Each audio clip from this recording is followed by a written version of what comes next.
Taking care of baby's hair is simple when you keep it gentle.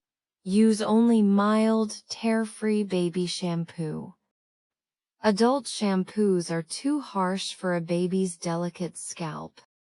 Wash the hair only 2 to 3 times a week.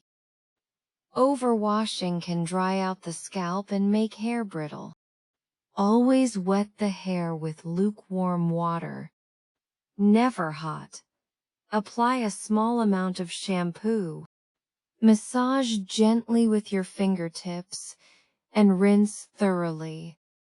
Pat the hair dry with a soft towel. Avoid rubbing hard. Use a soft baby brush or wide tooth comb. Start from the ends and gently work upwards to avoid pulling.